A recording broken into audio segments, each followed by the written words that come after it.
आता पोथ्या बंद झाल्या. मला सांगितलं गावामध्ये 9 ग्रंथ चालू राहायचे. 9 ग्रंथ प्रत्येक मंदिरावर वेगवेगळा. मारुती मंदिरावर वेगळा, विठ्ठल रखुमाईच्या मंदिरावर इथं कुठं भावार्थ रामायण, कुठं हरिविजय.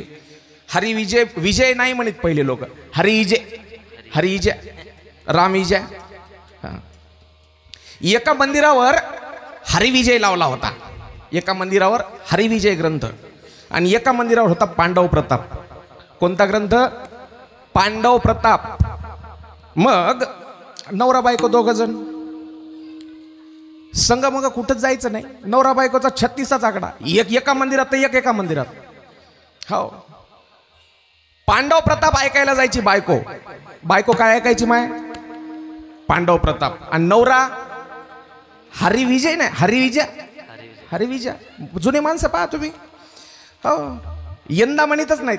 काय म्हणायचं?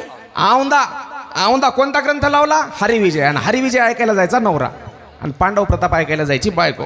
मग एके दिवशी तिकडचे लेकरं सांभाळा माय, तिकडची त्या कोपऱ्यातली, फक्त जरासं 1-अर्धा तास.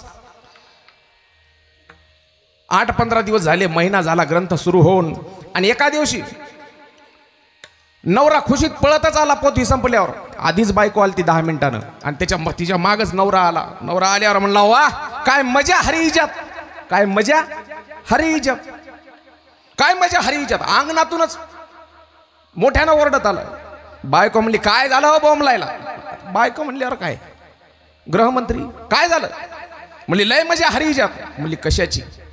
आमच्या कृष्णाला. काय म्हणला? आमच्या कृष्णाला. म्हणली, काय आमच्या? 16,108 बायका, 16,108. मग मी म्हणतोय दुसरी एखादी अजून केली तर मी. म्हणली, बरं आहे की, करा ना, करा, काय हरकत नाही. पण आमच्या पांडव प्रतापात त्या धुरपतीला, काय म्हणले? द्रौपदीला नाही, धुरपतीला किती? 5 पती, 5 पती. मग मग मग मी म्हणते, मी जर उद्या एक केला तर?